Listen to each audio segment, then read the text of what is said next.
মোদী সরকার জবাব দাও। আমার ভাইয়ের রক্ত হবে না কো ব্যর্থ।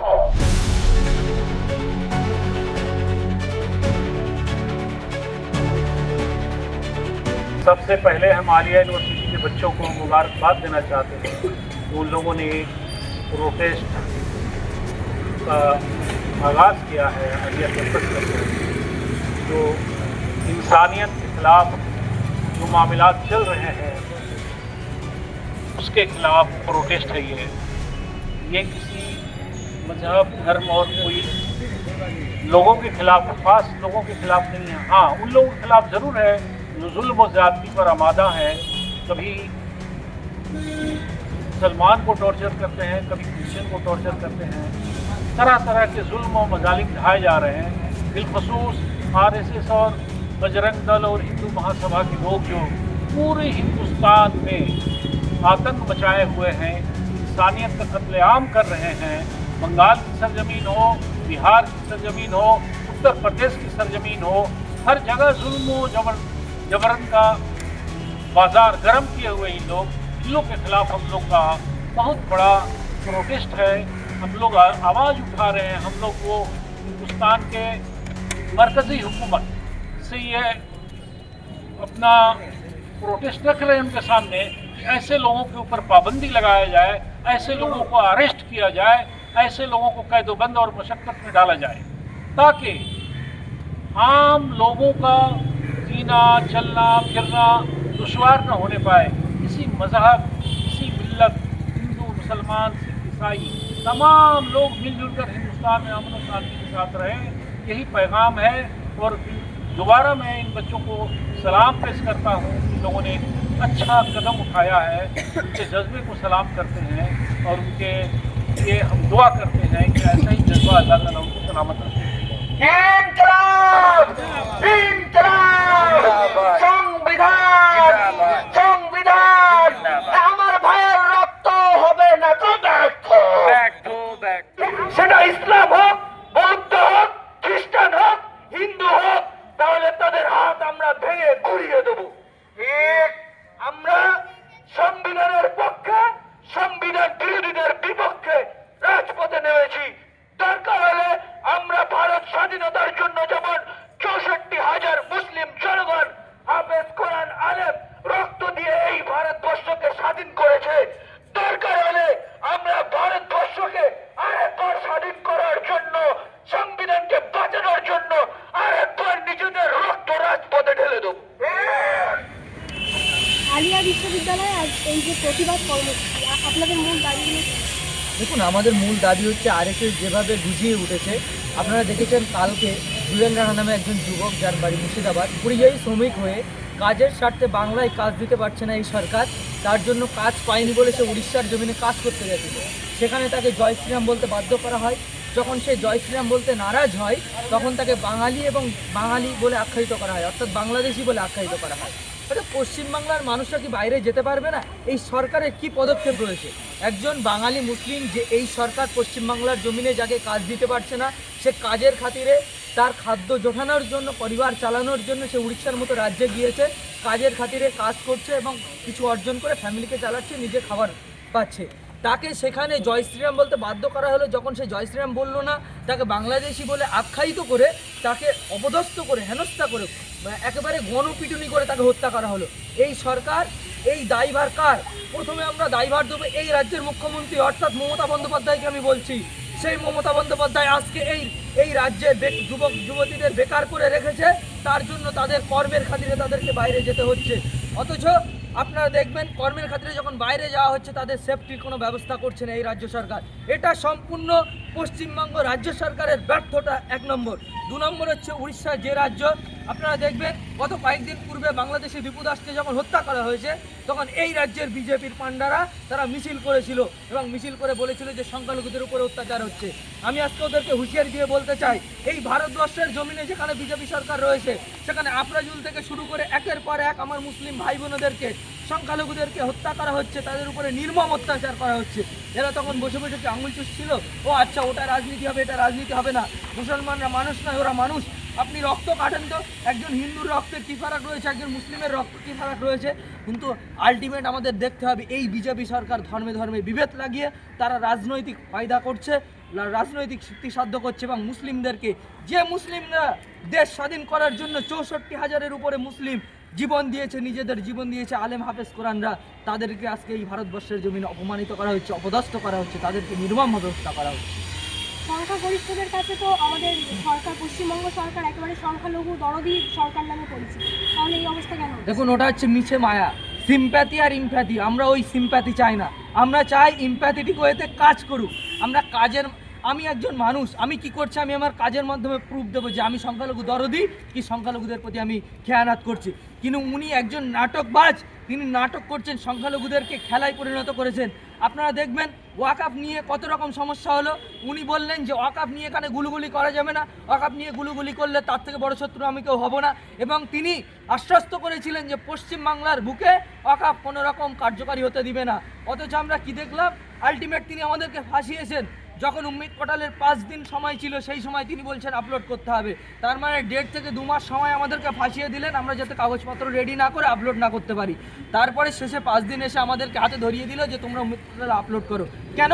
আমাদেরকে, আমাদের সম্পত্তিগুলোকে তারা কক্ষগত করার জন্য। আমি বলছি এই তৃণমূল সরকার, যিনি বারবার বলছেন যে সংখ্যালঘুদের মসিয়া, তারাই ওয়াকফ সম্পত্তি দখল করে রেখেছে। আপনি ক্যামাক স্ট্রিটে চলে যান, ফিরহাদ হাকিম নিজের অফিস, যাই সংখ্যালঘু প্রতিনিধি হিসাবে দাবি করেন, মুখ্যমন্ত্রী যাকে সংখ্যালঘুদের ফেস হিসাবে দাঁড় করিয়ে রেখেছেন, মুখ্যমন্ত্রী একবারে খাস মানুষ যে ফিরহাদ হাকিম, সে ওয়াকফ সম্পত্তি জবরদখল করে রেখেছে। এরকম বিভিন্ন জায়গায় আছে তৃণমূল সরকারের, মানে যারা জনতা আছে, সরকারের নেতা নেতৃত্ব, তারা ওয়াকফ সম্পত্তি দখল করে রেখেছে। তার জন্য আলটিমেট তারা দেখাচ্ছে যে সংখ্যালঘুদের ভোটকে কুক্ষিগত করার জন্য সিম্প্যাথি দেখাচ্ছে যে আমরা সংখ্যালঘুদের পাশে রয়েছি, অথচ তারা সংখ্যালঘুদের পাশে নেই। কারণ আমি আপনাকে আবারও প্রমাণ দিচ্ছি, কিছুদিন পূর্বে দেখবেন যে ব্রিগেড ময়দানে সেখানে লক্ষ্যকণ্ঠে গীতা পাঠ হয়েছে, আমরা তার বিরোধিতা করছি না। কিন্তু যখন ওয়াকফ নিয়ে আন্দোলন করার জন্য আমরা যখন সজাগ হয়েছিলাম, আমাদের সমস্ত প্রস্তুতি শেষে আমাদেরকে পারমিশন দেওয়া হয়নি। কেন দ্বিচারিতা করা হলো? সংবিধান আমাদের মৌলিক অধিকার দিয়েছে, তারা যদি অধিকার পায় তাহলে আমাদের কেন অধিকার দেবে না? এরকমভাবে আমরাও সামনে অধিকার, আমাদের অধিকার আমরা বুঝে নেব। ওই ব্রিগেডের ময়দানে আলিয়ার পক্ষ থেকে আমরা সভা করে দেখাবো সংবিধান আমাদের যে অধিকার দিয়েছে, সেই অধিকার কোনো সরকার, কোনো গোষ্ঠী, কোনো রাজ্য সরকার থেকে কেন্দ্র সরকার থেকে শুরু করে চক্রান্ত করে আমাদেরকে আটকে রাখতে পারবে না। সংবিধানকে আমরা মাথায় করে নিয়ে রাস্তায় নামবো, দেখি কার বুকের কাটা আছে আমাদেরকে বাধা দেবে। সেই দিন बिहार में जिस तरीके से नीतीश कुमार ने एक महिला का जैसे कि दुपट्टा खींचते हुए नजर आए, हिजाब खींचते हुए, आपका इस पे क्या राय है?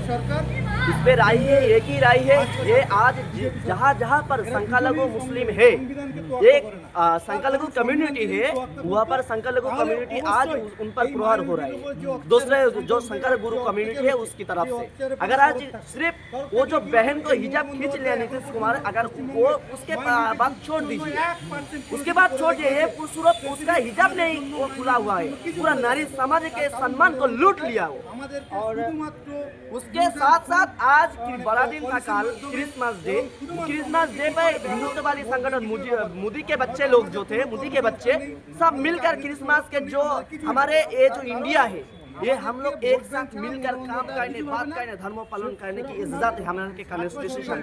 लेकिन ये बीजेपी गवर्नमेंट के जो बच्चे हैं, इनके बच्चे, मोदी के बच्चे सब मिलकर ये जो संख्यालघु जो समाज है, इन पर निर्यातन कर रहे हैं। तो हम इनके विरोध है और हम ये गुजारिश करते हैं आप सब लोगों से कि नीतीश कुमार ने जो किया ये अन्याय है, इनके खिलाफ आप आवाज उठाइए, क्योंकि आज वो बहन वो मुस्लिम है, कल आप भी हो सकते हैं। क्योंकि आपने देखा ही होगा शायद गर्मी के दिनों पे हमारे हिंदू क्रिश्चियन सब बहन है, उनके चेहरा को गर्मी के ताप से बचाने के लिए हिजाब पहनते। तो आप क्यों समझेंगे वो हिंदू और मुस्लिम? ब्लड का कोई ग्रुप होता? ब्लड का कोई ग्रुप नहीं होता। तो इसीलिए क्या रहे, वो जो बिहार के नीतीश कुमार जो हमारे बहन को हिजाब खींच लिया, ये सिर्फ उनका सम्मान लूट नहीं किया, तमाम भारतवर्ष के हर महिला का सम्मान लूट लिया। और भी एक बात है, आज अगर आप देखेंगे जो दिल्ली के विधायक थे, दिल्ली के एक विधायक ने वो धर्षण किया था एक बहने को, धर्षण करके वो आज जेल के बाहर है, लेकिन जो जिनको साथ धर्षण किया था वो आज जेल के अंदर है, वो आज जेल के अंदर। इसके खिलाफ भी हम लोग आवाज उठा रहे हैं। ये बीजेपी गवर्नमेंट से हम लोग गुजारिश करते हैं कि अगर आप संख्यालघु समाज पे न्याय नहीं किया तो हम लोग आपको 26 इलेक्शन पश्चिम बंगाल से भागा देंगे, ये हमारे वादा है। और ये जिस तरीके से उनका जो हिजाब खींचा गया, बहुत सारा जो मामला पूरे इंडिया में उठा, और उन्होंने उनका जो जैसा भी बहाली हुआ था डॉक्टर के लिए, आयुष में उनका भर्ती हुआ था, कई दिन से वो अस्पताल में काम करने के लिए नहीं आ रही है, उनकी वजह से अस्पताल में बाधित हो रहा है काम, जैसे कि इलाज में बाधित हो रहा है। तो आप इसमें आपकी क्या राय है? अस्पताल में उनको देखिए, सम्मान देने वाला मेरा अल्लाह है, सम्मान देने वाला सिर्फ मेरा अल्लाह है। हर स्टेट से उनके पास आप प्रपोजल भेज रहे हैं कि आप हमारे स्टेट में आ जाइए, आपको सुरक्षा देंगे, क्योंकि वो सब स्टेट जानते ही होंगे नारी के मर्यादा, नारी के सम्मान के बारे में, और मर्यादा देते हैं। लेकिन बिहार के सीएम में इसके लापता क्या ही होगा, ये इसका तार काट गया, मेरा मानना है इससे तार उड़ गया। और वो ये किसके साथ शरीक है? बीजेपी, नरेंद्र मोदी। अगर नरेंद्र मोदी का कल्चर क्या है? नरेंद्र मोदी का हर जगह नारी के सम्मान के बारे में बोलता है, ये लोग नारी के सम्मान के बारे में, बेरोजगारी को रोजगार देने की बात कर रहे हैं। लेकिन अगर आप देखिए तो बेरोजगार तो रोजगार देने की बात तो छोड़ दिए, बेरोजगार के सबसे नीचे चले गए। और ये जो मीडिया लोग है ना, सब मीडिया लोग सब गद्दार है, सब देश के गद्दार है, क्योंकि मीडिया का पोजीशन 4 नंबर पे है हमारे कॉन्स्टिट्यूशन के पास। लेकिन ये मीडिया आज सिर्फ बीजेपी के चमचा हो गए, दलाल हो गए, सिर्फ बीजेपी के खुश खबरी दे रहे हैं, उनकी बात लोगों को दिखा रहे हैं। लेकिन आज जीडीपी कम हो गया, आज सवाल उठ रहे अरावली को ध्वंस अदानी के पास दे दिया, और आज अरावली के दूषण के मात्रा इतना बढ़ गया, गंगा के जल के दूषण इतना बढ़ गया, तो ये सवाल कौन करेगा? पहलेगाम में हमला हुआ, इतना सिक्योरिटी होने के बाद कैसे हुआ? वो लोग जो हमला किया था वो भाग कैसे गया? ये सवाल कैसे बीजेपी गवर्नमेंट क्यों नहीं देते? मोदी सरकार आज तक कोई मीडिया मोदी सरकार से सवाल पूछा है? और ये अरावली में आपका क्या कहना है? जो अभी जो ये मामला जो उठा है, जैसे कि लोग जो है ना इस पे अपना विरोध प्रदर्शन कर रहे हैं, जो अरावली राजस्थान के अंदर में आता है, उस पे जो हिल को लेकर के जो मामला उठ रहा है, तो ये आप इस पर क्या आपकी राय है? देखिए, घास हमारा और एक जान है, अगर ये जो पेड़ नहीं रहता तो हम जीवित नहीं रहता। तो अरावली एक ही पहाड़ है जो राजस्थान से लेकर गुजरात तक 800 किलोमीटर ये जुड़ा हुआ है, और थर मरुभूमि का जो गर्मी वायु और बालूकाना जो भी कहते हैं, मेरा हिंदी तो अफजा नहीं है, तो ये बालूकाना अगर वो जो मरुभूमि अदानी को सब दिया गया, अगर उसने बोला कि 100 किलोमीटर के नीचे जितना भी पहाड़ होंगे वो सब मिटा देंगे, तो भाई अरावली पहाड़ तो बहुत पुराने 800 कोटि पुराना है। अगर वो 100 किलोमीटर का सब पहाड़ अगर तोड़ देंगे कम नीचे वाला, तो सब अरावली ध्वंस होगा। अगर ध्वंस होगा, आज दिल्ली में देख रहे हैं कितना दूषण हो रहे हैं, लोग घरों से बाहर नहीं निकल पाते हैं, जो प्रवीण व्यक्ति है वो लोग सांस नहीं ले पा रहे हैं दूषण की वजह से। ये दूषण तो हो गया, लेकिन अगर अरावली ध्वंस हो गया, अभी प्रोटेस्ट अगर अभी लोग आवाज नहीं उठाएगा, अगर अरावली ध्वंस होगा तो कल दिल्ली ध्वंस स्तूप में बदल जाएंगे, दूषण के स्तूप में बदल जाएंगे, सब लोग बीमार पे पड़ जाएंगे। और ये मेरा ये भी सवाल है, ये कुलदीप सिंगर को जिस तरीके से इसको अभी जमानत पे इसको छोड़ दिया गया है, पहले इनको उम्र कैद की सज़ा हुई, अब इनको फिर जैसे कि आप उम्र कैद की सज़ा जो है अब इसका माफ़ कर दिया गया है, तो आपका इसमें आपकी क्या राय है? ऐसे लोगों को क्या जेल से बाहर आने देना चाहिए? अरे भाई वो तो माफिया है, वो तो गुंडा है, वो माफिया है। एक बहन को, हमारा एक बहन को किस जात के मुझे पता नहीं है, लेकिन मेरा बहन है वो उस बहन के साथ उसने धर्षण किया, और उस जो बहन धर्षित हुआ उसको अंदर कर दिया जेल के अंदर, उसके पिता को अंदर कर दिया जेल के, और उसको बाहर निकाल दिया उस माफिया को। कैसे हो सकता है ये? और ये भी बताया जा रहा है कि पहले उन लोगों का जो परिवार जो है पहले इनका सपोर्ट भी करता था, पहले उन लोगों ने इनको वोट भी दिया था। इसमें आपकी क्या राय है, जो उन लोगों ने इनको दिया? उन लोगों ने सोचा कि मेरे लिए काम करेंगे, लेकिन इसीलिए वोट दिया होगा शायद। हाँ। लेकिन जब वोट दिया उसके बाद जो उसने जीत गया, तो बोले ना घर शत्रु विभीषण, एक बात है बांग्ला प्रवचन में, तो ये हो सकता है उसने उसके घर में तोड़ दिया। अरे भाई, जो माफिया आपके मन के अंदर क्या चल रहा है मुझे तो पता नहीं है, मुझे तो पता नहीं है, लेकिन मैंने आपको सोचा समझा, आपने बहुत भला आदमी है, यही सोचकर आपको वोट दिया। लेकिन उसके बाद अगर आप मुझे दर्शन करेगा, यही मुझे क्या पता है, आपके मन के अंदर की बात है ना। तो इसलिए हम गुजारिश करते हैं, हम लोग आलिया यूनिवर्सिटी के स्टूडेंट हैं, हर वक्त पर जब जब अन्याय हुआ हम न्याय के लिए राजपथ पर उतारे हैं, हम कॉन्स्टिट्यूशन को सेव करने के लिए उतारे हैं और हमें वचन देते हैं कि जब जब कॉन्स्टिट्यूशन के ऊपर आघात आएगा तब तक हम हमारे सीनी पे बुलेट खाने के लिए तैयार हैं। और ये आलिया यूनिवर्सिटी के बारे में आपका क्या ख्याल है? क्या आलिया यूनिवर्सिटी को क्या आगे जाना चाहिए जामिया के लेवल पे, इसका जैसे कि जो पोजीशन है वो पहुंचना चाहिए? आपको क्या इशारे है? भाई आलिया यूनिवर्सिटी के बारे में क्या बोलूँ भाई, अगर आज आप देखिए तो हर यूनिवर्सिटी पे एक कन्वोकेशन बोलते थे, हाँ। इन्वोकेशन और कन्वोकेशन, जो ड्रेस नया ड्रेस पहनते, माथा में सर पे ताज पे पहनते, हमारे आलिया यूनिवर्सिटी पे कौन सा आज तक 20 वर्ष और 25 ईयर्स हो गए, आज तक हुआ है वो प्रोग्राम? नहीं हुआ। हमारे आलिया यूनिवर्सिटी का एक सिर्फ 2 हॉस्टल है, लेकिन 3 कैंपस है अलग अलग जगह पे, लेकिन सिर्फ 2 हॉस्टल है और हॉस्टल नहीं। लेकिन इतने वक़्फ़ प्रॉपर्टी है, इतने सारे आलिया माइनॉरिटी फंड है, कहाँ जा रहा है? मगर यहाँ के जो बच्चे लोग जो हैं, स्टूडेंट लोग हैं, वो तो अच्छे से जगह पे नाम कर रहे हैं। चाहे आप देख सकते हैं IT सेक्टर में अपना नाम कर रहे हैं, फिर उसके बाद ये TCS में अपना जॉब पाए हुए हैं, जैसे कंप्यूटर साइंस वाले सब, और भी अच्छे अच्छे क्षेत्र में कि मीडिया क्षेत्र में भी काम कर रहे हैं, जैसे कि PR एजेंसी ये सब में, और भी अच्छे अच्छे मीडिया क्षेत्र में। आपका क्या, फिर भी तो नाम तो कर रहे, फिर भी आप नाम तो मेरा मानना है नाम तो कर रहे हैं। अगर सोचिए हम 5 आदमी हैं, अगर हम 5 ही डेवलपमेंट हुआ, अगर हम 5 ही अच्छे से पढ़ाई करके दूसरे जगह पे जाओ ना, तो और भी ज़्यादा नाम होंगे शायद। आलिया यूनिवर्सिटी एक ही मुस्लिम यूनिवर्सिटी है मुस्लिम कम्युनिटी के लिए, जो पश्चिम बंगाल में, और कोई यूनिवर्सिटी नहीं है। तो इसका होना क्या चाहिए था? अलीगढ़ मुस्लिम यूनिवर्सिटी के जैसा इसको होना क्या चाहिए था? दिल्लीगढ़ यूनिवर्सिटी के, हैदराबाद इफ्ली यूनिवर्सिटी की तरह। लेकिन आलिया यूनिवर्सिटी रह गया किसी लिए, क्योंकि सरकार उतना भी मदद नहीं करते। जो आलिया यूनिवर्सिटी का अथॉरिटी है वो अच्छे से नहीं देखता है, सिर्फ पद के प्रलोभन पे पद के ऊपर बैठ गया, कुर्सी के ऊपर बैठ गया तो हाल छोड़ दिया, स्टूडेंट की बात नहीं मानते। हॉस्टल आज तक नहीं हुआ। आलिया यूनिवर्सिटी पाक सर्कस के कैंपस के सामने ज़मीन है, लेकिन वो ज़मीन आज तक भी यूज़ नहीं हुआ। उसका आज तक काम क्यों नहीं हो पाया?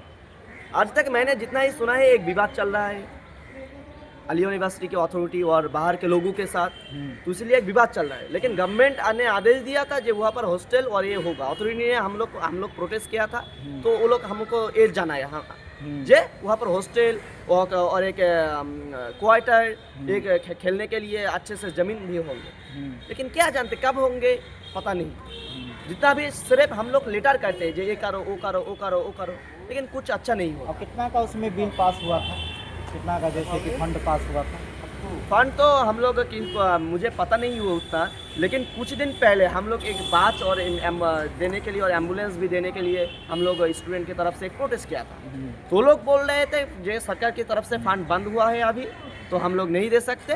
तो मैंने जो स्टूडेंट की फंड है वही हम लोग आप प्रोवाइड कर रहे हैं, ठीक है। सरकार की तरफ से फंड नहीं दे रहा है आलिया यूनिवर्सिटी। क्यों नहीं दे रहा है? क्यों? ये सब तो आलिया यूनिवर्सिटी की स्टूडेंट के सामने आना चाहिए। स्टूडेंट के फंड खर्च कर रहे हो आप लोग, स्टूडेंट को तो जानने के अधिकार है जो कौन सा फंड आप खर्च कर रहे हो, कितने रुपया हो रहा है, ये तो जानने का अधिकार है, लेकिन नहीं हो रहा है। ये जानकारी आप लोगों को क्यों नहीं अभी तक आप लोगों के पास आ पड़ी है? लेकिन ये नहीं जानते, ये हमारी गलती भी हो, क्योंकि हम लोग सवाल नहीं उठाया। हम लोग सिर्फ बैठे रह जाता है डर की वजह से, सस्पेंड की वजह से, रस्टिकेट की वजह से। अगर आप कुछ बोल सकते यूनिवर्सिटी के बारे में खिलाफ तो आपको रस्टिकेट कर देंगे। ये हुआ है पहले भी।